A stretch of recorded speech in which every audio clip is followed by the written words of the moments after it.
Ok. Bom dia. Introdução à Economia, aula 3. Já estou gravando. Vamos em frente. Primeiro, alguém tem alguma pergunta, alguma questão sobre o curso? Bem-vindo quem está chegando hoje pela primeira vez. Vou explicar brevemente antes de começar, só para o benefício dessas pessoas. Eu sei que tem gente entrando as matrículas atrasadas, segundas chamadas, esse tipo de coisa. Então, isso aqui é Introdução à Economia, aula 3. Deixa eu só compartilhar aqui.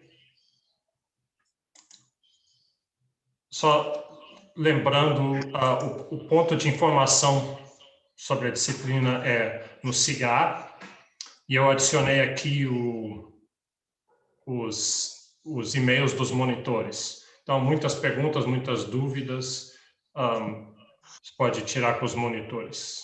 Como eu falei, eles são sua primeira linha de defesa. Hoje é a aula 3, eu coloquei o link aqui, mandei o link via e-mail. Quem não recebeu o e-mail, manda um e-mail para mim, porque daí você vai estar na lista, que aí eu ponho você na lista.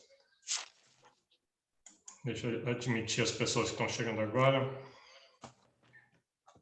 E aí, todas as outras logísticas do curso, as primeiras aulas estão gravadas e estão disponibilizadas aqui. Então, olha no seu SIGA. Botei isso tudo na aula 1, que é a primeira que aparece aqui, mas lá no YouTube, a primeira aula, isso é descrito com mais detalhes. Os monitores vieram na aula, explicaram como é que é a logística. Então, está tudo ali. Então, eu acho que a gente pode ir em frente. Deixa eu compartilhar os slides. Lá, inclusive, eu descrevo como é que você consegue os slides.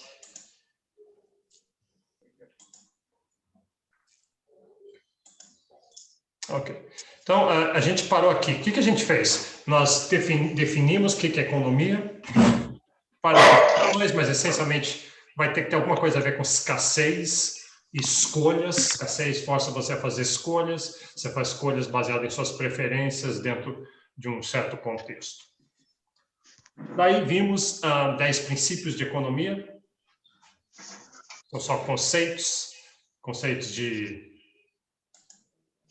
que as escolhas são marginais, custo de oportunidade, que a gente vai voltar a ver hoje.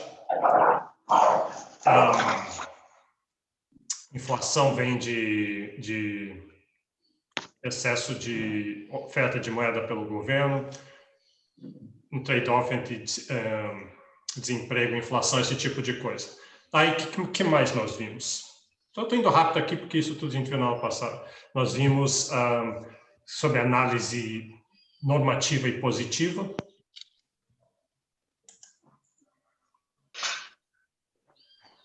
Deixa aqui.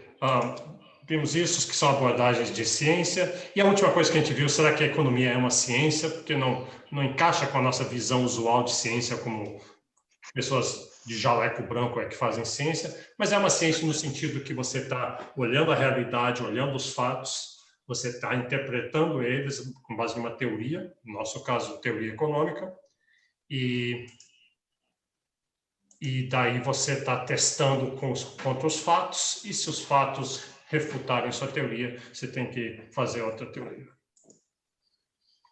Então tá, vamos lá, que ainda hoje a gente vai entrar numa parte mais analítica, vamos fazer uns gráficos, olhar uma parte onde a gente faz uma análise, mas antes disso nós temos mais alguns desses conceitos meio soltos, que aparecem no começo, estão lá no livro do Mankiw, estão na apostila, então é importante. É meio solto, assim, esses conceitos, mas depois eles vão aparecer no que a gente vai fazer mais para frente. Então, esse aqui é um bem importante. E aqui já é do texto 4 da apostila, e se você olhar no Mankiw, né, na parte correspondente, não me lembro exatamente a seção lá, mas é fácil achar lá.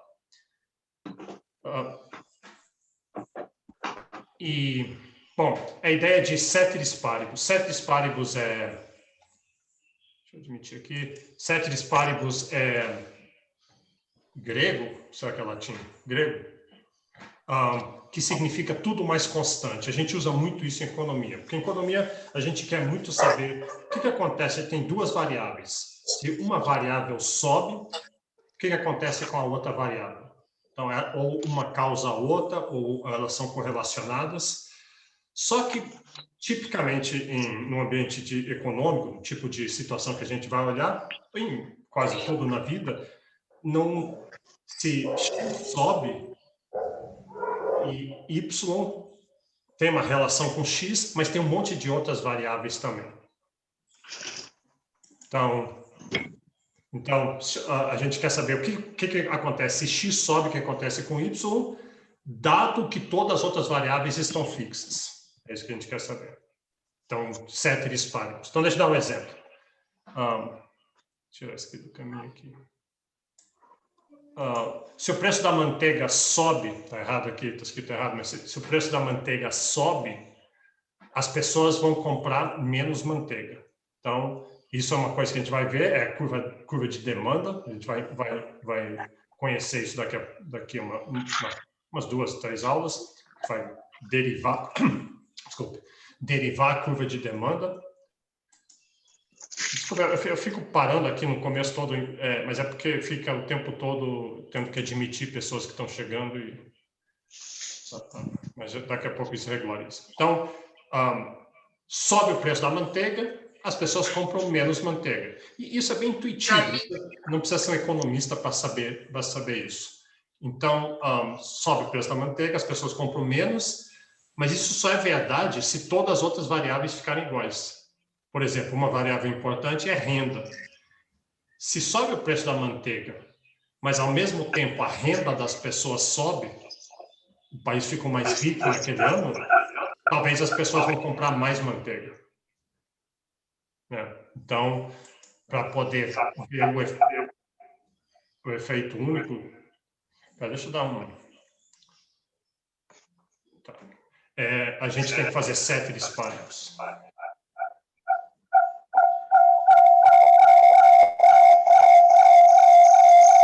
Quem está com o microfone aberto aí? Fechou. Tá. Acho que eu tenho como...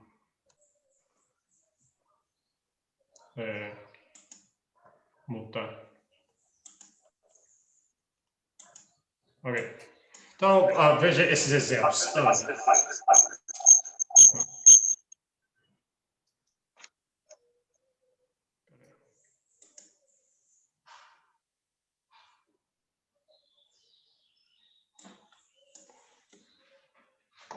Então, vamos ver outro exemplo de coisas que podem mudar a demanda por manteiga. Se sobe o preço da manteiga, mas pode subir o preço do...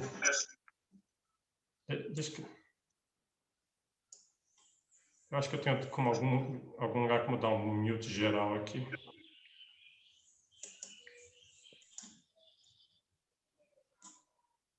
Não sei onde é que... Vou tentar de novo. Se sobe o preço da manteiga...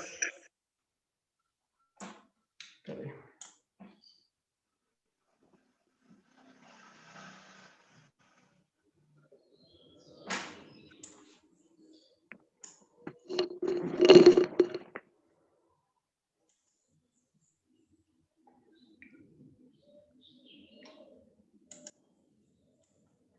Preço da manteiga? Não é possível. Quer ver ela sempre fazer? Vou sair daqui.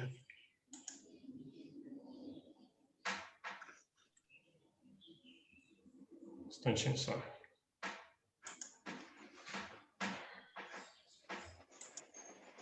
Aqui eu vou dar um mute geral.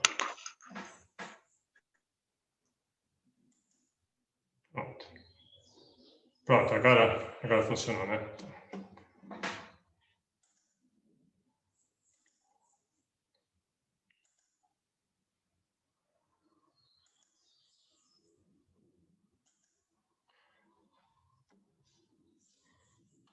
Ok, então ceteris paribus é isso, significa manter tudo mais constante. Então, o tempo todo nós vamos ver como é que uma variável afeta as outras e sempre ceteris paribus. Tá. Aqui um outro exemplo. A gente viu isso era um dos princípios, talvez o princípio 6 ou 7, 8. Se o governo aumenta a oferta de moeda, o governo está imprimindo dinheiro lá para pagar suas contas, vem uma eleição ali, o governo quer ficar popular, então ele sai inflacionando. A gente fala assim que, tipicamente, um aumento da oferta de dinheiro, a gente sabe, gera inflação, mas ceteris paribus, dado que tudo mais ficar constante. Porque quais são essas outras coisas que têm que ficar constante? As expectativas dos agentes. Se as pessoas estão achando que vem uma recessão, por exemplo, elas não aumentam seus preços. Se tem variações na taxa de câmbio, isso pode compensar o aumento da oferta de moeda. Se o governo, ao mesmo tempo que ele aumenta a oferta de moeda, ele aumenta o compulsório dos bancos, que é uma exigência que o governo faz, que os bancos mantenham parte do seu dinheiro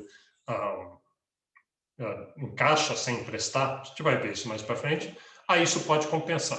Então, o ponto é, o tempo todo nós estamos vendo relações entre variáveis, mas as nossas afirmações geralmente vão ser ceteris paribus. Às vezes a gente fala ceteris paribus, é meio pedante, eu sei ficar falando em latim, mas ou às vezes a gente fala tudo mais constante, ou às vezes a gente deixa implícito. Mas é importante lembrar que é uma condição importante, matematicamente. E quando a gente for ver gráficos de oferta e de demanda, isso vai ficar bem claro, porque o gráfico, nós conseguimos mostrar só duas variáveis, uma no eixo X, uma no eixo Y. E as outras todas, o que a gente faz com elas? A gente diz ceteris paribus, elas estão constantes. Então, vai ficar mais claro isso quando a gente chegar lá nos gráficos. Então, aqui está só um exemplo de ceteris paribus. Se eu chegar assim e falar, tem uma hipótese, carne vermelha causa câncer. Então, essa é uma hipótese. A gente não sabe se isso é verdade ou não. Existe gente que acredita, gente que não acredita. Como é que a gente testaria isso? Qual que seria o método de identificar esse efeito de carne vermelha sobre o câncer? Então, é isso que a gente quer. Então, o que chama do padrão de ouro em ciência seria fazer um teste randomizado. Então, pega assim 1.000 voluntários, mais de 1.000 voluntários, pega um monte de voluntários e pega metade deles e põe eles para comer carne durante muito tempo e a outra metade para não comer carne durante muito tempo. E aí, depois de 10 anos, digamos, você vai e você vê qual é a incidência de câncer nos dois grupos. Vai ter câncer nos dois, mas se você vê que tem mais câncer nos que comem carne vermelha, aí você vai querer concluir que carne vermelha causa câncer. Só que a questão importante para esse teste ser bem feito, e esse tipo de teste que eles fazem com vacinas também, só que a gente não tem 10 anos para esperar, como é que você escolhe os 500? Porque se você chegar assim e falar assim, esses 500 vão botar os homens aqui comendo carne vermelha e as mulheres não comendo carne vermelha. Aí você vai ter o problema da identificação. Você vai ver que um grupo, talvez os homens que comeram carne vermelha, tem mais câncer, mas você não vai poder afirmar que é por causa da carne vermelha. Porque também tem uma outra diferença muito grande entre os grupos, além do que eles comeram. E a diferença é que esses são homens e esses são mulheres. Então, esse é o problema da identificação. Você não consegue identificar se o efeito câncer veio da carne vermelha ou veio do gênero. Então, como é que você vai dividir isso? Se puser velhos e jovens, ou altos e baixos, ou uma raça e outra raça, você não vai conseguir identificar. O que você tem que fazer é ser aleatório. O grupo tem que ser escolhido aleatoriamente para fazer. E aí, você vai ter atingido a condição ceteris paribus. Esse grupo aqui, que comeu carne vermelha, teve mais incidência de câncer, ceteris paribus. Mantido todas as outras variáveis, idade, gênero, raça, etc., fixas. né, aleatórias nesse caso. Ok, passando adiante, de novo, esses conceitos são tão soltos aí, às vezes nem fica não fica claro por que estão sendo jogados aqui, mas são conceitos que vão aparecer depois, quando a gente chegar na parte mais analítica. Isso aqui é um gráfico que está na apostila, é só uma classificação de bens. Eu não acho isso muito importante, mas às vezes cai na prova, esse tipo de coisa. Então, tipos de bens. Então, aqui tem 3 classificações dos tipos de bens. Primeiro, pela disponibilidade. Então, tem bens que são livres e bens que são econômicos. Bens livres são bens que não são escassos. Então, o ar fresco, por exemplo, ar limpo, que você está respirando agora, por enquanto, isso é de livre disponibilidade. Talvez no futuro, ou se for para São Paulo, algum lugar assim, essas cidades chinesas parece que tem uma poluição muito grande, algumas delas, lá ar limpo talvez não seja escasso, e talvez lá você compre. Lá ar pode virar um bem econômico. Um bem econômico, veja aqui embaixo, é um bem escasso. E o que acontece quando um bem fica escasso? Escasso relativo ao quê? Relativo à demanda por ele. Então, quando o bem fica escasso, o que acontece é que surgem mercados. Aí, quando o bem é escasso, vai surgir alguém querendo comprar, alguém querendo vender, e surge o mercado. E não tem problema nenhum. Geralmente, as pessoas falam assim, virou uma mercadoria, agora envolveu ganância e ficou ruim. Não, mercado são coisas boas. Mercado é seu amigo. O mercado ele serve para alocar as coisas melhor, né? Porque se você não tiver mercado e tem bens escassos, você vai ter que optar por alguma outra coisa. Então vai ser quem? Vai ser quem é mais forte, quem consegue ganhar na marra, ou vai ser o governo que vai decidir? E muitas vezes governos são capturados por grupos, ou governos são incompetentes, governos podem ser corruptos. Então, mercado geralmente é uma boa forma de alocar.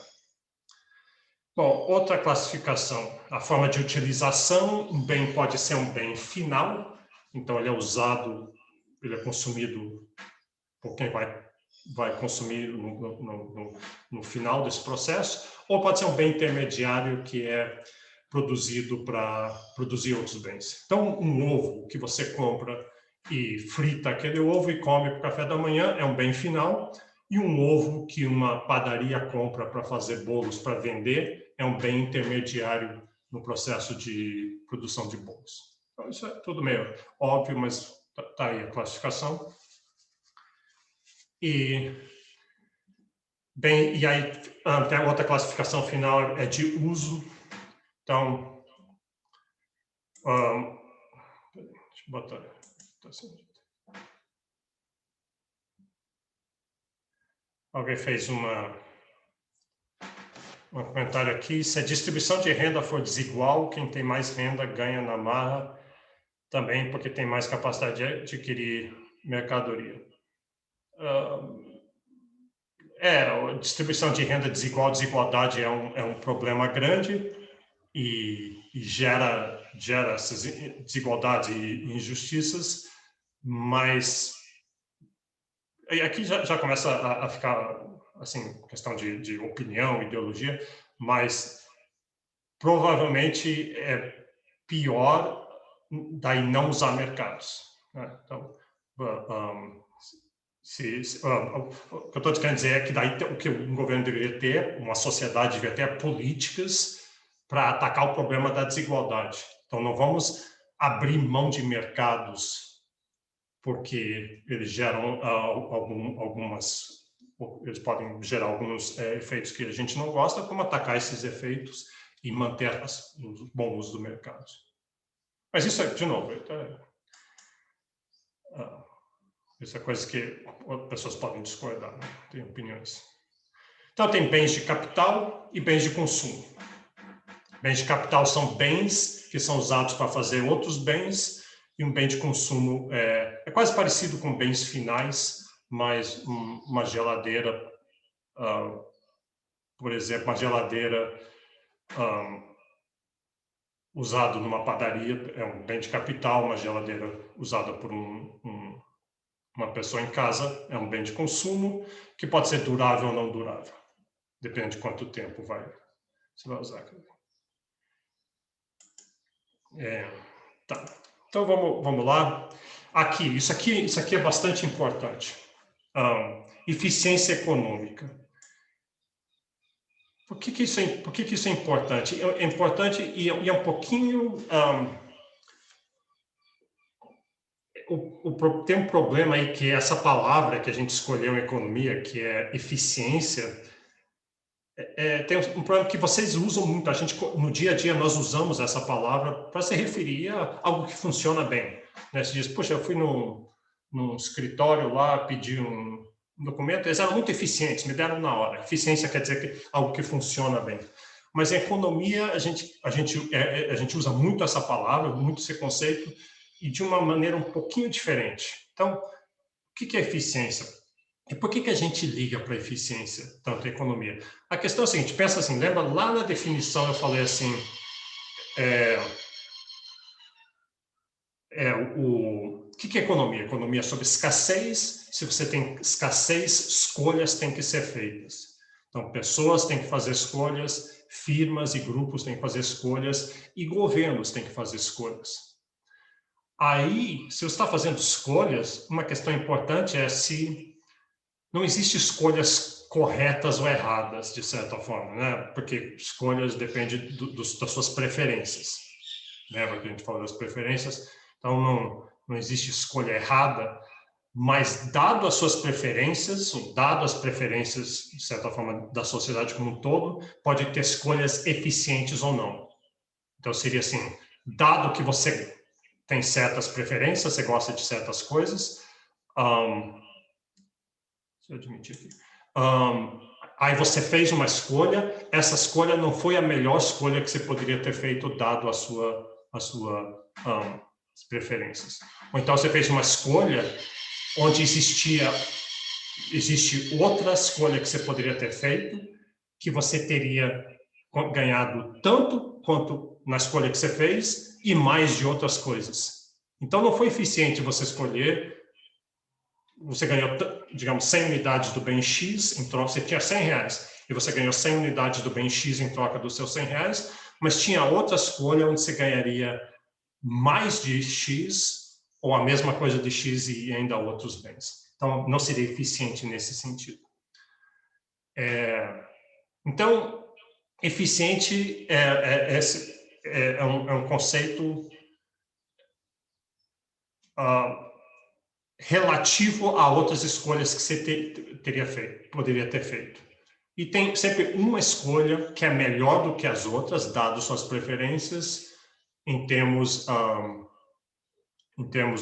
de que essa escolha, você não tem nenhuma outra escolha que teria dado mais utilidade, mais lucro para você. Em economia, a gente usa essa ideia de utilidade, é como firmas ganham lucro, mas indivíduos ganham utilidade, é como se fosse o lucro do indivíduo. É prazer, de certa forma, é bem-estar. Então, tem eficiência nas escolhas econômicas e eficiência na produção. Aqui é um pouquinho mais fácil de ver. Então, se você tem uma fábrica e você tem 3 insumos, muitas vezes em economia, nesse nível teórico, a gente fala assim, os insumos são capital, terra e trabalho, e você está produzindo um bem, você tem que escolher alguma tecnologia, alguma fórmula para combinar aqueles insumos, e você está conseguindo uma certa quantidade do produto. E se você está usando uma técnica para combinar, você tem 100 unidades de capital, 100 unidades de trabalho, 100 unidades de terra, você está combinando elas e conseguindo uma certa quantidade do produto final. Mas se tem um outro jeito de usar os mesmos insumos e conseguir mais do produto, então a sua produção não está sendo eficiente. Porque tem um outro jeito de fazer que é melhor do que o jeito que está fazendo. Você está sendo ineficiente. Então, nesse sentido. Alguém perguntando aqui, o dinheiro é um bem? Dinheiro é um bem diferente, que é um bem que vale todos os outros bens, né? Mas aí a pergunta é se é um bem intermediário ou de consumo. É uma boa pergunta. Para algumas pessoas pode ser bem de consumo, né? Só o fato de ter dinheiro você não quer nem usar o dinheiro para nada, você quer o dinheiro porque você gosta daquilo ali. Até poderia ser nesse sentido, mas não faz muito sentido. Então, eu diria que dinheiro é um bem intermediário, mas eu estou quase tentado a pensar que dinheiro pode ser uma terceira classe de coisa, né? A gente vai ter uma unidade toda sobre economia monetária, que é sobre dinheiro, como é que surge dinheiro, com a oferta e demanda de dinheiro. A gente vai ver um pouquinho isso, mas eu acho que, por enquanto, eu iria dizer isso. Vamos pensar em dinheiro como uma outra coisa. É uma coisa, dinheiro não vamos nem pensar ele exatamente como um bem, ele serve para lubrificar a troca dos bens, tornar a troca entre bens mais fácil. Em vez de ter que sair trocando por escambo as coisas, ele lubrifica e facilita aquilo. Tá. Aí, então, pensa em eficiência sobre um critério. É um critério que economistas usam para julgar escolhas, e um outro jeito de falar isso é para julgar, no nível de governo, políticas públicas. Então, o governo fez uma política de saneamento, fez uma política de vacinação, uma política educacional, e a gente quer saber se o governo está usando recursos, está usando insumos para produzir essas políticas públicas, e a gente quer saber se o governo está usando esses insumos de uma boa maneira, né? Então, o critério que a gente usa é eficiência. Está sendo eficiente, e lembra, eficiente não quer dizer que está funcionando bem ou funcionando mal. Eficiência quer dizer que o governo está fazendo de um jeito e não tem nenhum outro jeito de fazer que ele conseguiria tanto quanto ele está conseguindo atualmente e mais ainda. Ou ele conseguiria fazer a mesma política que ele está fazendo, mas com menos insumo, e aí sobra insumos para fazer outras coisas. Claramente, governos não são eficientes, né? Sempre tem jeitos de melhorar, mas a gente gostaria de pensar que governos chegam próximos à eficiência, não estão gastando recursos, né? E aí, uma coisa que pode acontecer, desculpa esses... Tem um monte de quero-queros aqui ao lado e não tem jeito de se livrar deles. Eles ficam gritando aí, tomara que eles vão embora daqui a pouco. Não sei se atrapalha vocês aí, mas para mim atrapalha aqui. Eu estou falando, eles ficam gritando. Deixa eu até fechar a janela.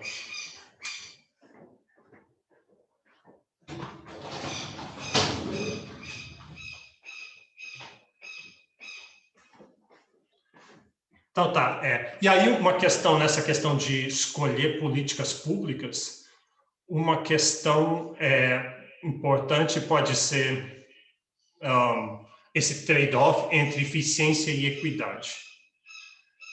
Então, isso tem a ver com a pergunta logo antes sobre desigualdade, mas lembra que trade-off é um dos princípios, tudo em economia, toda escolha que você faz, você está abrindo mão de alguma coisa para ganhar outra. E uma crítica que você faz muito a economistas é chegar e dizer, vocês economistas, vocês são muito materialistas, vocês só pensam em eficiência, vocês só querem produzir mais, vocês só querem saber se produzir mais. E muitas vezes existe um trade-off entre eficiência e equidade, ou seja, o melhor uso do dinheiro público, por exemplo, ou mesmo do indivíduo, mas vamos pensar público, seria usar, a gente tem um orçamento extra aqui, vamos usar esse orçamento para produzir política pública A ou política pública B. Muitas vezes, por eficiência, a escolha vai ser produzir política pública A, mas isso muitas vezes pode não gerar equidade. Tem uma outra comunidade aqui que não vai receber isso aqui, e então você está concentrando renda ao fazer essa política pública. Então, governos têm que escolher sociedades têm que escolher, às vezes, entre eu quero mais eficiência ou eu quero mais equidade. E não tem escolha certa nisso, né? Isso é uma questão de uma sociedade tem que escolher e vai escolher isso na seara política, e tem que ser uma democracia, vai ter algumas formas das pessoas se manifestarem sobre isso, em outros sistemas de governos, outros. E existe essa tensão entre eficiência e equidade, às vezes, nem sempre. Às vezes tem políticas que geram mais equidade e mais eficiência ao mesmo tempo. Mas quando tem, aí é tranquilo, aí todo mundo concorda, vamos fazer, porque a gente ganha nas duas margens. O problema é quando tem essa tensão, e na verdade o economista não está, assim, tem que fazer a política que gera eficiência. Eficiência é mais importante de equidade. O que o economista está fazendo? Ele está lembrando a sociedade de não tem problema nenhum em optar uma política que gera mais equidade, mas é importante olhar o custo em termos de perda de eficiência. Se for uma pequena perda de eficiência, talvez valha mais a pena, mas se for uma imensa perda de eficiência para ganhar equidade, um pouquinho de equidade, a sociedade talvez queira pensar sobre isso. Lembrar que tem custos, né? Sendo o papel de economistas é ser o chato, tá sempre lembrando que escolhas têm custos, tem custo de oportunidade, tem outros custos. Tem no chat aqui ainda sobre dinheiro, uma afirmação aqui: o dinheiro em si não tem valor. Pode ser, bom, pode ter, quando eram moedas de ouro, por exemplo, o dinheiro tinha valor. Mas ele tem razão aqui no sentido que dinheiro requer credibilidade, né? que é reputação. Você só aceita dinheiro se você acha que os outros também vão aceitar. Então, é isso essa credibilidade que dá o valor ao dinheiro. Fatores de produção, terra, capital e trabalho, eu já falei isso. Claro que não tem só 3 fatores de produção. Fatores de produção são os insumos, é o que a economia usa para produzir. Mas essas são classificações bem grosseiras, você poderia repartir elas bem mais detalhado. Terra tem terra fértil, tem terra de pasto, tem terra com inclinação alta, terra próxima da água, tem terra de todo tipo. Capital também, tem capital fixo, tem capital em forma de financeiro, tem capital máquinas, tem etc. Trabalho também, tem trabalho sem experiência, com experiência, etc.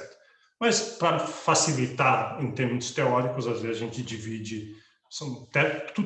Qualquer insumo pode ser classificado ou como terra ou capital ou trabalho. Isso desde a época de Adam Smith, Davi Ricardo, Karl Marx, era assim que se fazia. Ok, então finalmente a gente chega.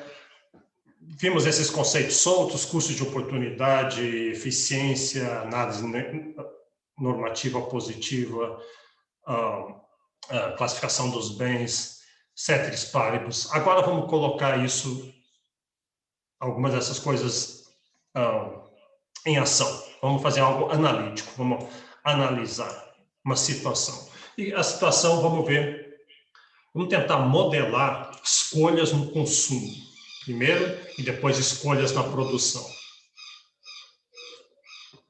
Então, isso vai dar para vocês um sabor do tipo de coisa que a gente vai fazer muito, que vamos fazer uma análise gráfica, e o tipo de simplificação que a gente faz. Então, a simplificação aqui, a primeira vai ser que existem 2 produtos.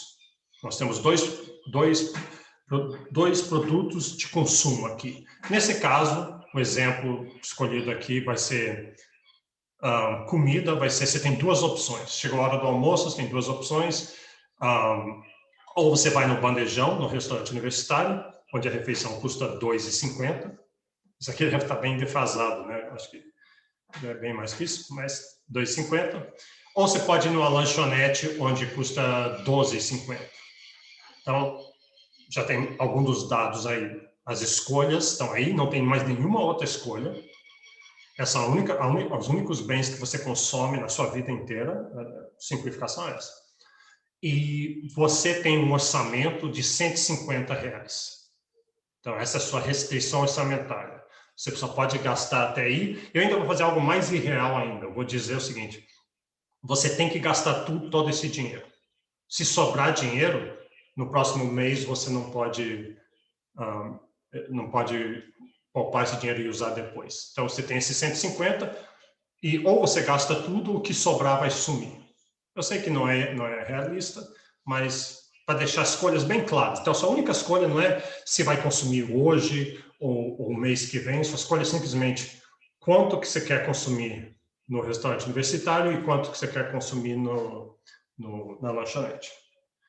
E a gente vai desenhar uma linha de possibilidades de consumo, ou uma restrição orçamentária. Então, vamos fazer isso. Tá aí, esse é o primeiro gráfico. Vamos botar no eixo vertical quantas refeições você vai comer na lanchonete e no eixo horizontal quantas refeições você vai comer no restaurante universitário. Os dados estão aqui, só para simplificar. Então, a primeira coisa que a gente pode fazer é dizer assim, suponha, vamos ver as possibilidades, né? Fazer a linha de possibilidades de consumo. Então, vamos achar um ponto dessa linha dizendo assim o seguinte, suponha que eu uso 150, todos 150 reais e só vou para a lanchonete. Quantas refeições eu posso fazer lá? Custa R$12,50, então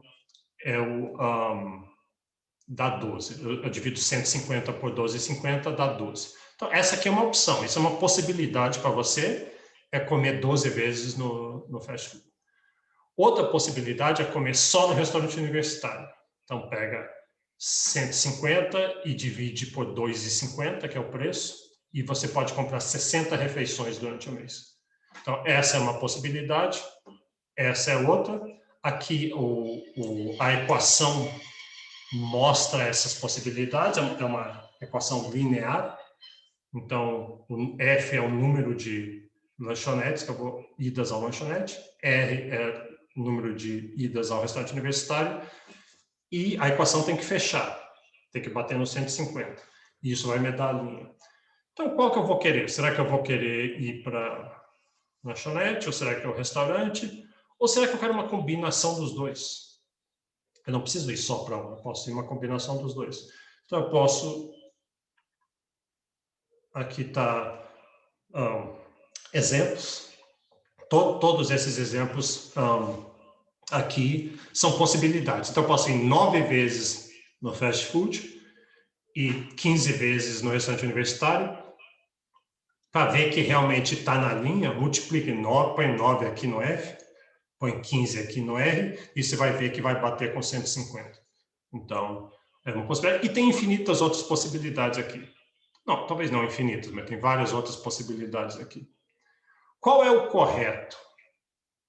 Né? Qual é o correto? Você deve estar dizendo assim, fast food faz mal, muita gordura trans, então o correto é o restaurante universitário.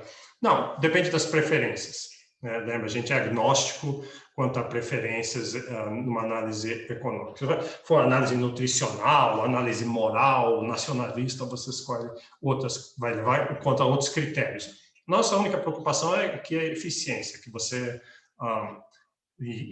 E as suas preferências são dadas, não há julgamento sobre as preferências. Nessa análise aqui, Introdução à Economia, nós não vamos achar o ponto ótimo para você. Nós não vamos partir das preferências e olhar o que a gente tem aqui, que a gente já fez aqui até agora, foi a restrição orçamentária. Isso é uma análise mais avançada, para partir de preferências e achar as curvas de preferência. Então, a gente não vai fazer isso, a gente só vai fazer uma análise bem mais simples de ver quais são todas as possibilidades.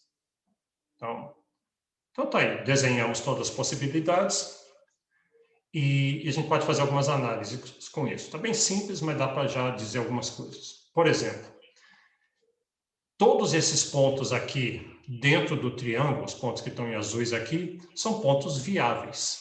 Com R$150, você pode consumir esse ponto F, por exemplo. Esse ponto F seriam 15 idas ao restaurante universitário e, sei lá, umas 5 idas para o fast food.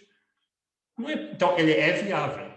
No entanto, não é eficiente, porque vai sobrar dinheiro, você não vai gastar os 150 todos, e lembra a regra que eu falei, o que sobrar dos 150, você vai sumir. E como mais é melhor do que menos, né?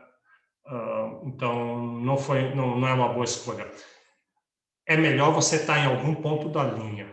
Então a linha, lembra, a linha são todos os pontos onde a equação bate exatamente, onde vai dar 150 do lado esquerdo da equação.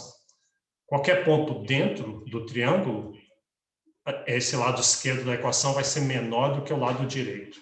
Então, você pode fazer isso, mas não é eficiente do ponto de vista econômico. Por exemplo, você pode consumir 0 e 0. Pode simplesmente não comer nada durante o mês, 0 e 0. É viável, com R$150 você pode comer 0 e 0, mas o dinheiro vai sumir e isso não é eficiente. Tá, eu sei que vocês estão pensando assim, não, mas talvez seja melhor porque você vai perder peso. Não, essas considerações de nutrição, de outras coisas todas, não tem nada, não é o que a gente está olhando. A gente presume que os dois bens são bons, você quer os dois, você precisa dos dois, existe escassez dos dois, e relativo à demanda, então mais é sempre melhor do que menos. Aí, vamos fazer um negócio agora, vamos dar uns choquezinhos nesses sistemas. E aqui que vai entrar os ceteris paribus. Eu tenho vários parâmetros aqui no modelo. Por exemplo, o orçamento está 150, eu estou mantendo isso fixo, né? Então é um parâmetro. Os preços são parâmetros. E as variáveis são o F e o R. Os parâmetros são os números que eu fixei no modelo, e aí, dado esses parâmetros, eu quero achar os Fs e os Rs. Mas vamos ver o que acontece se eu mexer num dos parâmetros. Isso é o que chama de estática comparativa, né, nesse tipo de análise. Então, a primeira coisa, eu vou mexer o orçamento. Eu vou dar um choque bom, um choque positivo. Eu vou dar R$25 a mais. Então, eu mudei o orçamento de 150 para 175. O que acontece com a curva de possibilidade de consumo? Bom, antes, se eu comprasse só fast food, eu comprava 12. Agora eu compro 14. Da onde vem o 14? É 175 divididos por 12,50. Então, minhas possibilidades aumentaram aqui e aumentaram aqui também. Se eu comprar só, se eu for só no restaurante universitário, eu posso ir 70 vezes em vez de 60. O preço continua igual, ceteris paribus, né? As outras coisas estão iguais, mudou só o orçamento. Então, o que essencialmente deslocou a curva de possibilidade de produção e as suas possibilidades de produção, desculpa, de consumo, e você agora está consumindo mais. Então, isso é uma coisa boa. Esse é o tipo de choque que você quer. Quando você recebe mais dinheiro, um aumento na sua renda, você aumenta as suas possibilidades de consumo. Vamos fazer um outro choque aqui. Voltamos o orçamento para 150 e a estática comparativa, nesse caso, é o preço do restaurante universitário.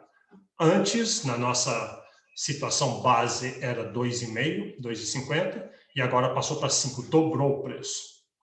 Então, o que acontece quando dobra o preço? Bom, se eu fosse gastar só restaurante universitário na situação inicial, eu consumia 60, e agora eu consumo 30, ou seja, 150 divididos por 5 é 30. Então, mas se eu resolver gastar em fast food, o preço do fast food está igual, então eu teria os 12. O que aconteceu aqui é que a linha de possibilidade de consumo veio na direção do relógio aqui, ela se deslocou aqui e as minhas possibilidades se reduziram. Antes, minhas possibilidades eram esse triângulo maior, agora é esse triângulo menor. Então, toda vez que aumenta o preço, é isso que acontece, né? Suas possibilidades de consumo se reduzem. Outro exemplo aqui, volta o preço do RU para 2,50, ceteris paribus aqui no orçamento, e aqui o preço do fast food caiu. Caiu, é o que a gente vai mexer só nele, o resto ceteris paribus. Então, de 12,50 passou para 10, isso quer dizer, antes, se eu fosse consumir só fast food, consumia 12, agora 15, porque 150 divididos por 10 são 15 refeições, eu posso comprar 15 refeições com R$150. Então, vem aqui para cima, o preço do RU não mudou, continua 2,5, então ele fica aqui, e nesse caso a curva se desloca, ela também na direção do relógio, mas dessa forma que está aqui. Alguém perguntou aqui, qual é a forma dessa tática comparativa e quais são seus benefícios? estática comparativa. É uma tática, mas o nome é estática comparativa. Por que é estática? Porque a gente tem os parâmetros e as variáveis em um equilíbrio estático. Um equilíbrio significa que é estático, um equilíbrio é que nada está mudando. Aí vem o choque de fora do modelo, muda um parâmetro e o sistema vai para outro equilíbrio, uma outra estática, e a gente compara os dois equilíbrios estáticos. Por isso que chama. Isso é muito poderoso, isso é como se faz muito de análise econômica e testar situações. Então, os benefícios são esses, porque daí, o que eu posso dizer? Eu tenho uma situação, eu mudei só o orçamento e eu vejo um novo equilíbrio, um novo valor de F e R, o quanto que eu vou consumir na lanchonete no restaurante universitário. Como está certo o Spárigo só mudou uma coisa, eu posso dizer que foi o orçamento, a mudança no orçamento que causou essas novas escolhas. Então, viu, que nem no caso da carne vermelha e do câncer, eu dei um jeito de manter tudo, eu me livro do problema da identificação. A única coisa que mudou foi o orçamento, e eu vim para um novo equilíbrio. Então, eu posso dizer que foi o orçamento a mudança no orçamento que causou essas novas escolhas. Esse é o benefício disso. Ok, vamos fazer agora a mesma coisa, só que no lado da produção. Então, antes era a curva de possibilidades de consumo, agora vai ser a curva de possibilidade de produção. Vai ser muito parecido, só que a gente está agora olhando o processo produtivo. Tem uma fábrica, tem uma loja, uma oficina. Nesse nosso exemplo é uma fazenda, e a fazenda pode produzir 2 produtos. De novo, simplificando, só pode produzir ou soja ou milho, só isso. A gente sabe o preço da soja, o preço do milho. E bom, vamos ver o gráfico aqui. Lembra, para produzir soja e milho eu preciso dos insumos, terra, capital e trabalho. Eu tenho uma quantidade fixa de terra, capital e trabalho, aí eu tenho que escolher. A escolha final, na verdade, vai depender do preço do milho e da soja, mas a gente não vai se preocupar com isso. Por enquanto, só estamos olhando as restrições, as possibilidades. Que nem no caso do consumo, nós não olhamos a escolha final, aqui vamos olhar só as restrições. Então, eu faço o mesmo tipo de análise. Eu digo assim, se eu for produzir só milho na minha fazenda, quanto que eu posso esperar tirar? Então, 100 sacas de milho, 100 toneladas, seja lá qual for a unidade, 100. Ou eu posso produzir só soja. Então, se eu fizer isso, eu consigo 80. Ou eu posso uma combinação linear entre os dois. Se é viável para mim produzir 40 de soja e 50 de milho, ou qualquer outra combinação nessa linha, ou, na verdade, qualquer outra combinação aqui. Produzir menos eu sempre posso. Eu não posso chegar num ponto aqui. Não é viável para mim produzir 200 sacas de milho e 200 sacos de soja. Eu adoraria que fosse verdade, mas não é viável, pelo menos não com a tecnologia que a gente tem hoje. Então, é muito parecido com o que a gente tinha antes. Aí, no caso de consumo, a escolha final vai depender das preferências. Você lá gosta mais de um ou de outro e você escolhe, dados os preços e o seu orçamento. Aqui vai depender dos preços, da expectativa do fazendeiro. O preço do milho no mercado internacional vai estar maior, vai compensar mais do que soja, ou vice-versa, alguma coisa assim. Então, aqui tem a mesma coisa. Aqui fica mais claro ainda essa ideia de ineficiência.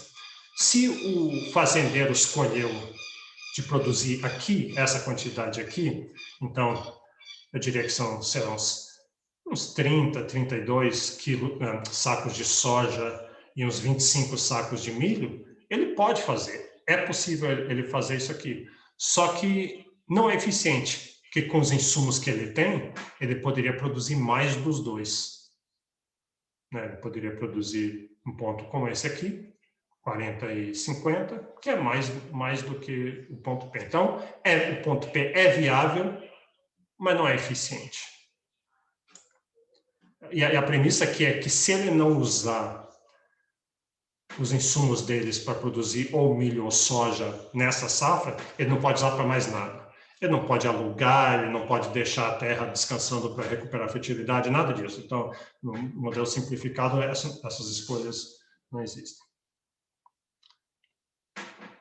Alguém perguntou, o nome do primeiro gráfico era comparação estática? Não, o primeiro gráfico era a linha de possibilidades de consumo, e essa aqui é a linha de possibilidades de produção, ou fronteira, se você quiser, fronteira de possibilidades de consumo, fronteira de possibilidades de produção. Estática comparativa era o método que a gente usa para mudar um parâmetro e ver os novos valores que surgem das nossas variáveis.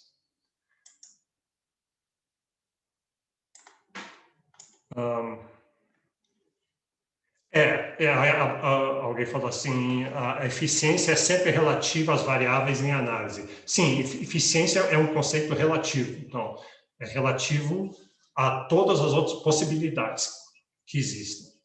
Então, não é eficiente, talvez fisicamente seja possível produzir mais com alguma tecnologia que a gente não conhece, mas como a gente não conhece, não é viável para a gente não consegue. Então, a eficiência é relativo ao que as minhas escolhas que eu realmente poderia fazer. Então, é relativo, sim. Não é absoluto, não tem uma eficiência absoluta, o melhor jeito do universo de fazer. A produção é eficiente se tiver na linha, se tiver na fronteira, porque se você está na fronteira, não tem como produzir mais milho e a mesma quantidade de soja. Se você está na fronteira, o único jeito de produzir mais milho é produzindo menos soja. O único jeito de produzir mais soja é produzir menos milho. Se for possível produzir mais de um sem deixar de sem produzir menos do outro, então não era eficiente. Essa é exatamente a definição de eficiência. Não tem nenhuma outra alternativa viável onde alguns podem estar melhor e ninguém vai estar pior. E aí, vamos fazer estática comparativa, a mesma coisa. Aqui, o exemplo aqui foi investimento ou inovação, pensar assim, surgimento de uma tecnologia nova. Veio uma tecnologia nova, um novo superfertilizante da Embrapa, e agora é possível produzir com os mesmos insumos, mesma terra, capital e trabalho que eu tinha antes, eu posso produzir mais milho, ou mais soja, ou mais de alguma combinação dos dois. Então, a fronteira se deslocou para cima. A Revolução Verde, que durante o século XX aumentou assustadoramente, dramaticamente a capacidade de produção, a produtividade de insumos, e essa base de muito do avanço do século XX, é isso, é um deslocamento agora com a mesma terra que a gente tem, mesma água, mesmo todos os outros insumos, nós conseguimos produzir não 2 vezes mais, não 3 vezes mais, mas várias ordens de magnitude acima. Aqui houve uma inovação só na soja, tem uma nova semente de soja ultra produtiva, então eu posso, se eu for produzir só soja, eu produzo não 80, mas 90. Milho não, milho é a mesma semente, não mudou nada, mas a minha curva deslocou para cá. E as possibilidades aumentaram. Aqui uma inovação no milho, mesma coisa. A nova super semente permite produzir 120 sacos de milho em vez de 100. Ou aqui uma peste. Deu um bicho lá, um besouro que come os milhos. Isso acontece todo de vez em quando. A vassoura da bruxa no cacau, filoxera nas vinhas de uva da França. Então, aqui, antes da peste, era possível produzir 100 sacos de milho, agora só é possível produzir 75. A peste não afeta a soja, está afetando só o milho, então a soja fica aqui, e aqui deslocou a curva. A mensagem principal aqui é que eficiência na fronteira. Se você está aquém da fronteira, você está desperdiçando insumos. Com os seus insumos, você poderia estar produzindo mais. Tá. Então, vamos olhar agora, usar esse arcabouço aqui da linha de possibilidade de produção e vamos ver custo de oportunidade. E vamos partir de custo de oportunidade para dizer alguma coisa sobre trocas e mostrar uma das coisas mais poderosas que existe em economia, que é trocas deixam todo mundo melhor. Quando tem troca, não é um jogo soma zero, que um ganha e o outro perde. Trocas são bons para todos. Então, vamos começar. Então, está aqui o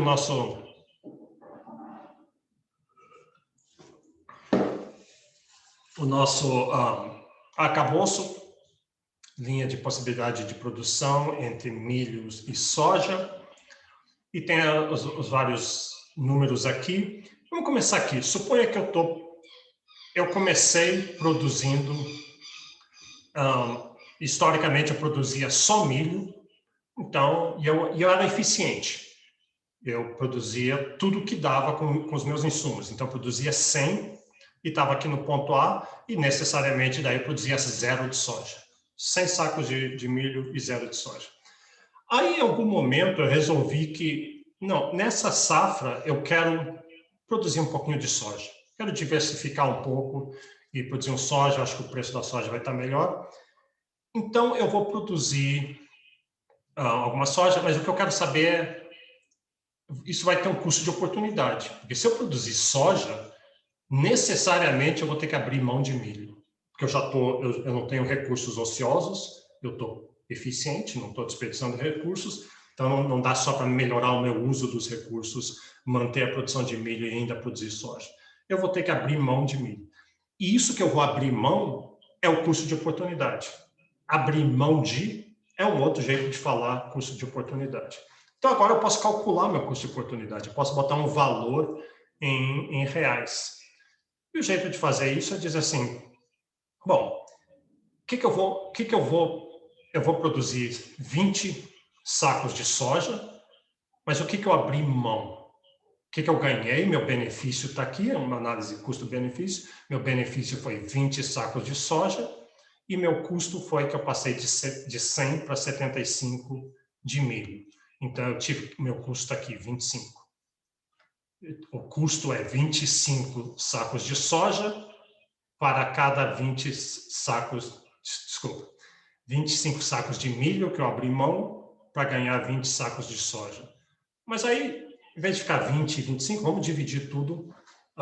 Divide por 25, aqui e aqui, e aí eu divido 25 por 20, divide por 20, e aí o custo de oportunidade está aqui.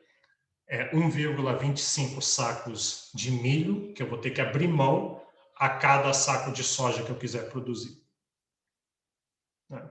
Você pode fazer do ponto A para o ponto B, ou do ponto A para o C, ou qualquer outro ponto. Você pode dizer assim, se eu quiser produzir só soja, eu vou ganhar 80, mas eu vou abrir mão de 100 sacos de milho, então 100 divididos por 80 é 1,25. Como é uma linha reta, a inclinação, esse trade-off, esse custo de oportunidade, a inclinação da curva, e ele é constante em qualquer ponto da curva. E é 1,25. Esse é o custo de oportunidade. Então, a gente sabe agora como é que calcula o custo de oportunidade. Aqui, por exemplo, se eu quiser, eu posso fazer partindo do ponto B para o ponto C, é a mesma coisa. Eu vou abrir mão de 25 de milho para ganhar 20 de soja, 1,25 sacos de milho que eu abro mão para cada saco de soja. É a mesma coisa, qualquer outro ponto aqui na curva. Deixa eu fazer um parênteses aqui. Aí você pergunta, mas por que é uma linha reta? Será que necessariamente tem que ser uma linha reta? E, na verdade, não. Acho que na vida real geralmente não é uma linha reta. Se houver alguma sinergia em produzir milho e soja, uma sinergia quer dizer, se ao produzir os dois na minha fazenda, eu faço metade um, metade outro, uma fileira de uma, fileira de outro, sei lá. Se tiver alguma razão técnica, biológica lá que eu consigo mais dos dois produzindo juntos, então a curva seria assim. Né? Eu produzindo uma combinação dos dois proporcionalmente melhor do que produzindo só um. Agora, não se preocupe com isso na apostila está lá num apêndice atrás. A análise que a gente faz aqui, nesse nível, introdução à economia e na prova, seria sempre linear, que é muito mais fácil pensar. Então, eu não vou gastar tempo com isso, eu falei isso só porque alguém pode estar imaginando, muitas vezes existem essas sinergias de você, sabe, quando tem algum insumo fixo que já automaticamente vale para os dois, por exemplo, um espantalho. Se tem um espantalho para afastar os corvos, o mesmo espantalho está servindo para a soja e para o milho, então talvez tenha uma sinergia ali, alguma coisa assim. Então, não vamos se preocupar com isso aqui. Essa aqui que é a análise importante aqui. Eu acho que é uma pergunta aqui. Nesse caso, a eficiência continuaria sendo a linha do gráfico? Sim, isso é importante. No caso da curva, da fronteira de possibilidades curva, o ponto eficiente e aí, o que isso significa? Quer dizer que provavelmente é melhor para você não produzir uma monocultura, produzir só um ou outro. Provavelmente vai ser melhor você produzir uma combinação dos dois, porque se você produzir monocultura, você vai perder essas sinergias. Esse é um ponto importante. Então, vamos aqui, porque isso aqui vai ser importante, e importante também porque a gente usa isso aqui. Peraí, tirar isso aqui do caminho. A gente usa isso aqui, vai usar na próxima aula em economia internacional, para ver troca entre países. Então, o que a gente tem aqui? Nós temos dois produtores. Temos o alfa e temos o beta. E a única coisa, aqui mudou de soja e milho para cadeiras e mesas. Eles são marceneiros. Então, os dois podem produzir ou só cadeiras, ou só mesas, ou cadeiras e mesas. E ainda tem a possibilidade depois deles trocarem entre si. Então vamos ver. E repara o que acontece aqui. O alfa, se ele produzir só cadeiras, com a habilidade dele e os insumos que ele tem, Peraí, deixa eu acertar isso nessa aqui. Tá. Se ele produzir só cadeiras, ele produz 12. E o beta produz só 10. Então, de certa forma, o alfa parece que ele é melhor em produzir cadeiras. Melhor ou porque ele é melhor, ele tem mais técnica, mais experiência, ou porque ele tem mais insumos. Em todo caso, ele consegue produzir mais. E aí, porque a pergunta que a gente vai fazer é, será que alguém vai querer se especializar em cadeiras e outro especializar em mesas e depois trocar? Mas olha o que acontece. O alfa também é melhor em mesas. Se ele produzir só mesas, ele vai produzir 4. E o beta produz só 2. Então, isso está parecendo o seguinte, está parecendo que, será que não é melhor... Poxa, o alfa é melhor em produzir as duas coisas. Então, o alfa não vai querer trocar com o beta. Não vai poder, um produz cadeiras, outro produz mesas e trocas, porque o alfa produz cadeiras melhor do que o beta e o alfa produz mesas melhor do que os betas. Parece que não tem espaço para trocas. Eu quero mostrar com esse exemplo que isso não é verdade. Mesmo quando alguém tem vantagens absolutas, ele é melhor em produzir todas as coisas, mesmo assim vai valer a pena, cada um se especializa naquilo que ele produz melhor e depois eles trocam. O problema é o que significa melhor? O que significa eu sou melhor em produzir? E a resposta vai ser aquele que tem o menor custo de oportunidade. Porque daí vai ser eficiente. Então, não é que ele por algum critério de marcenaria, ele é melhor produtor, mas é que, ao produzir uma cadeira, ele abre mão, ele está deixando de produzir menos mesas do que o outro. Né? E a eficiência requer que essa sociedade aqui, que inclui aqui só o alfa e o beta, produza cadeiras e mesas ao menor custo de oportunidade. Porque se eles não estão produzindo ao menor custo de oportunidade, estão produzindo de outra forma, onde precisam abrir mão de mais do outro bem, então não é eficiente. Vamos ver isso, vamos ver essa análise passo a passo aqui. Então,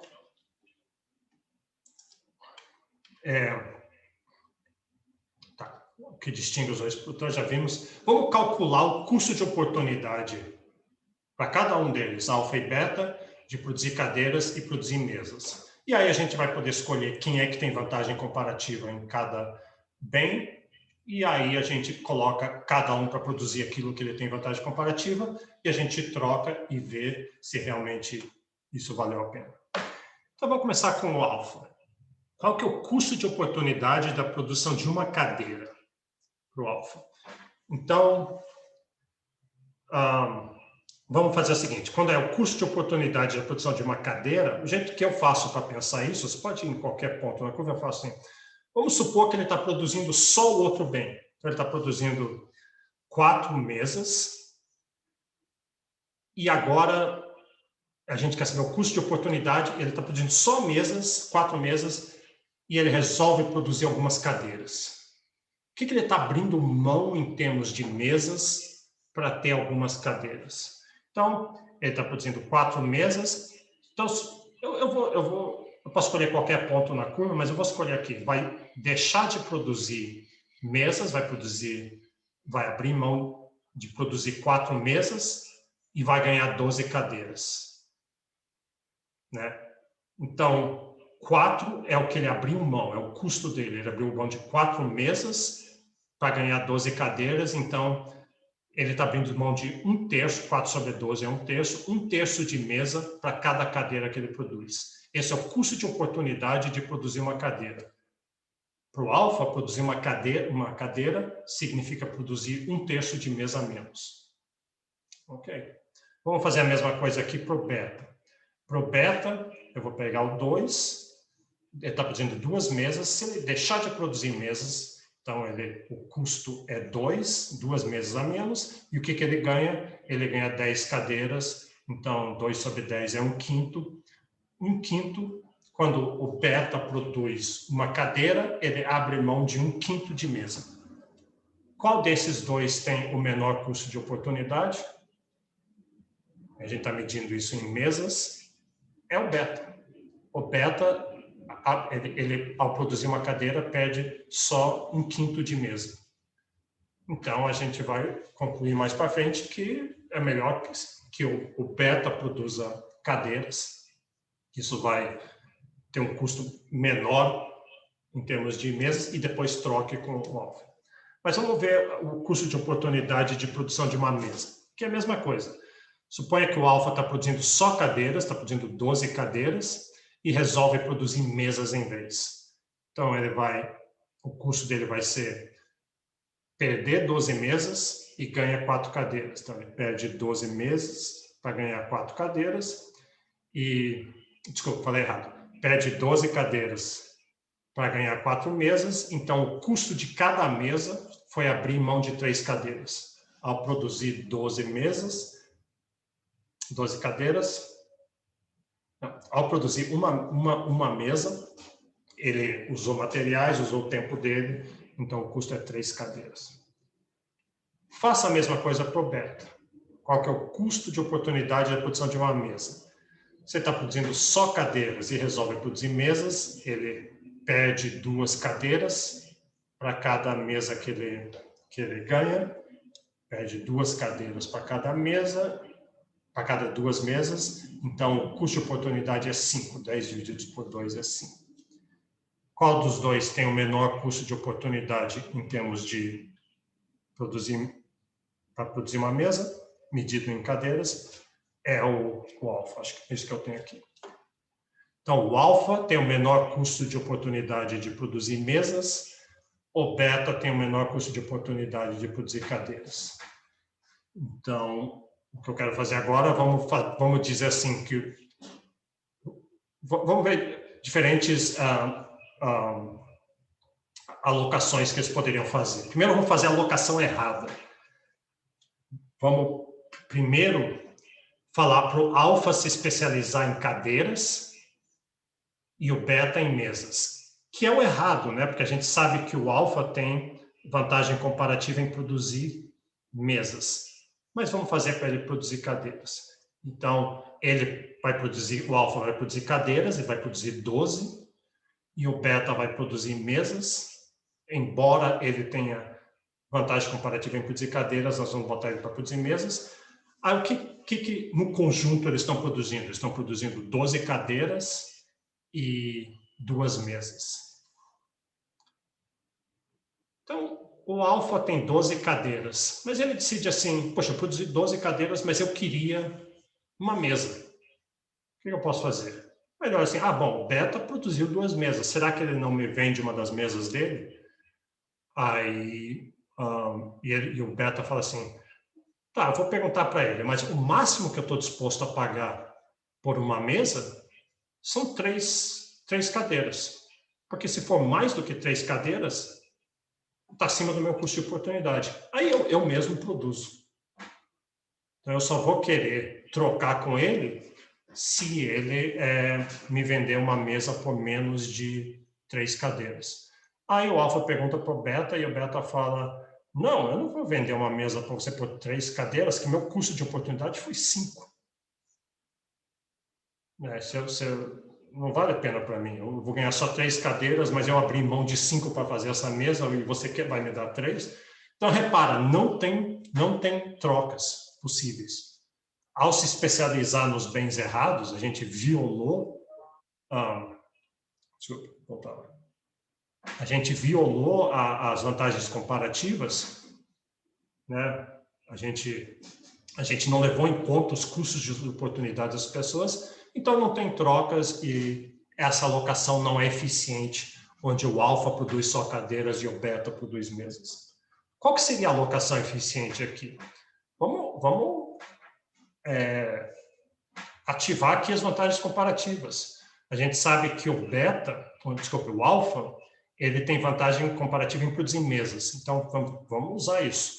Ele vai produzir só mesas, ele vai produzir 4 mesas, e o beta vai produzir só cadeiras, produz 10. O alfa produz cadeiras e mesas melhor do que o beta. Mas não vale a pena ele produzir nenhuma cadeira, porque a gente vai ver que ele vai poder trocar. Então, o alfa produziu 4 mesas, e ele quer algumas cadeiras, mas ele exige, para abrir mão, para vender uma mesa, ele vai querer, no mínimo, 3 cadeiras por mesa, que foi o que ele gastou para fazer cada mesa. E o beta está disposto a pagar 3 cadeiras, porque o custo de oportunidade dele de produzir cadeiras é 1/5 de mesa. Então, existe trocas, cada um se especializando naquilo que ele produz melhor, daí eles trocam entre si e os dois vão poder consumir mais. Isso é um resultado muito poderoso. Adam Smith já tinha vindo com essa ideia, é a ideia de ganhos de troca. Que quando eu tenho algumas coisas, você tem outras, e aí a gente troca voluntariamente entre si. Não quer dizer que, de repente, você não vai fazer uma troca errada, você pensou errado, se arrependeu, não tinha todas as informações necessárias e se arrependeu. Mas aí você não vai fazer essa troca de novo e de novo e de novo. Você não vai repetir o erro. Em geral, as trocas são bons para os dois lados. Essa é a força de trocas e uma economia de mercado. Então, da onde que vem essa mágica? Como é que todo mundo pode consumir mais? Eu vou mostrar isso daqui a pouco. Vem dessa ideia de que você está usando os recursos de maneira eficiente. Quando os recursos são usados para produzir aquilo onde aqueles recursos mais podem gerar produtos, aí tem um ganho total. Agora, desse excedente que é gerado, quem é que vai ganhar mais, quem é que vai ganhar menos? qual vai ser a divisão do excedente? Bom, aí depende da situação, depende da capacidade de negociação dos dois, do poder de barganha. Então, é possível que um lado ganhe mais do que o outro do excedente, mas os dois vão estar melhor. Só para acabar hoje, deixa eu só dar esse exemplo aqui, que às vezes isso aqui ajuda a entender. O exemplo que eles usaram na apostila, antigamente usavam o Michael Jordan para fazer isso, e em algum momento mudaram para o Tiger Woods, porque achavam que as novas gerações não sabiam que era Michael Jordan.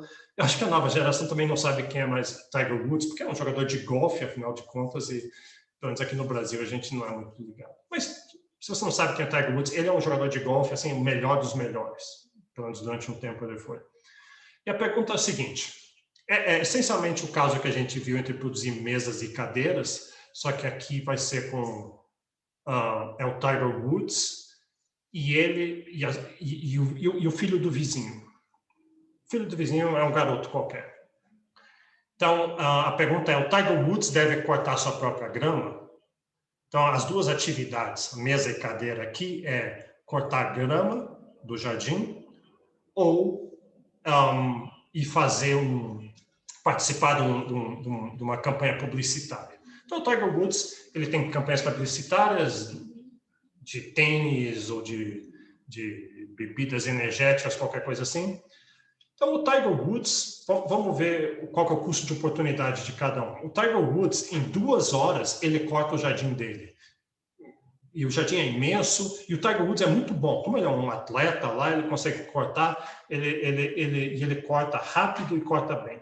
O filho do vizinho é um garoto normal, até meio preguiçoso, ele levaria 4 horas. Então, o Tiger Woods é melhor em cortar grama do que o filho do vizinho.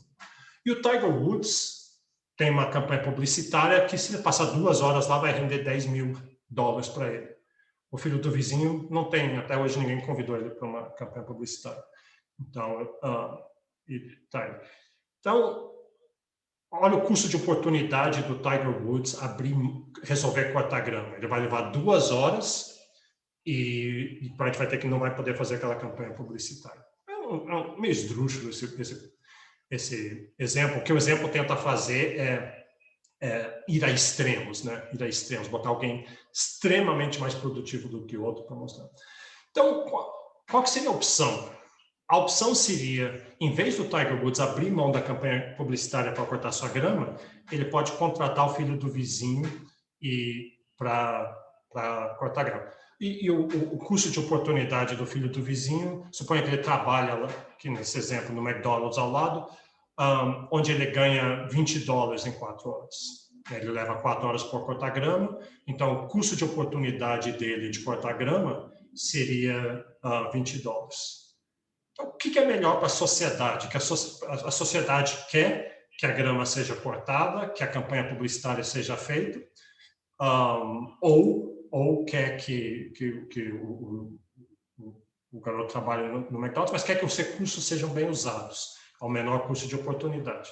Então, o que isso aqui tenta mostrar é que, não, embora o Tiger Woods corte a grama melhor do que o garoto, não é um bom uso dos recursos dele e da sociedade dele cortar grama.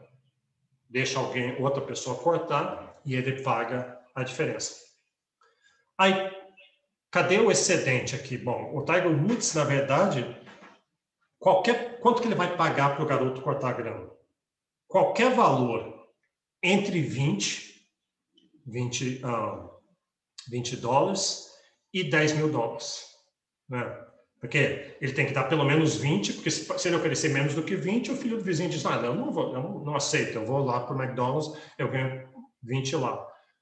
E o Tiger Woods não está disposto de pagar mais do que 10 mil. Mais do que 10 mil, não vai, ele mesmo corta a grama e abre mão da campanha. Então, o preço final vai estar em algum lugar entre os dois. Claro que vai estar mais próximo do que 20 do que dos 10 mil, porque não tem um só garoto para cortar grama, tem várias outras pessoas para cortar grama. Mas, a princípio, qualquer valor entre 20 e 10 mil, a troca ainda se realiza, ainda valeria a pena para os dois participarem. Eu vou parar aqui. O que a gente vai fazer na próxima aula vai aplicar esse mesmo princípio para troca entre países. Será que um país deve se especializar em um bem, ou o país tem que estrategicamente produzir de tudo? Quais bens, quais trocas devem acontecer? E a gente vai chamar isso de a teoria das vantagens comparativas. Deixa eu parar aqui. Perguntas sobre isso aqui? Leiam isso tudo no livro, na apostila. Às vezes é bom tentar desenhar os gráficos e ficar olhando. Faça assim, calcule os custos de oportunidade. Ache outros exemplos e calcule os custos de oportunidades, porque esse é o tipo de pergunta que cai na prova. A prova dá para você ou com texto e pede para você desenhar o gráfico, ou ele dá o gráfico e pede para você calcular os custos de oportunidade, ou ele dá os dois gráficos e pergunta para você quais trocas seriam eficientes aqui. Alguém está perguntando onde está a apostila? Logo acima, assim, a apostila é disponibilizada no Aprender 3. A apostila tem um certo... Por que não estão simplesmente vendendo a apostila para você? Antigamente vendia. Na entrada do anfiteatro era oferecido à venda lá. Mas o problema é que a apostila tem problemas de direitos de propriedade, tem partes delas que são muito parecidas com livros, então talvez não... pode ter problemas de a gente continuar vendendo, mas tem partes à venda e você pode usar o livro também. Veja no vídeo da primeira aula que diz como você consegue o livro digital, via computador, você consegue o livro na biblioteca da UNB. Ou pergunte para os seus colegas que têm a apostila, como é que eles conseguiram ela. Esse é o outro jeito. Então tá. Então, se não tem mais perguntas, eu vou parar aqui e a gente volta para a economia internacional na quarta-feira.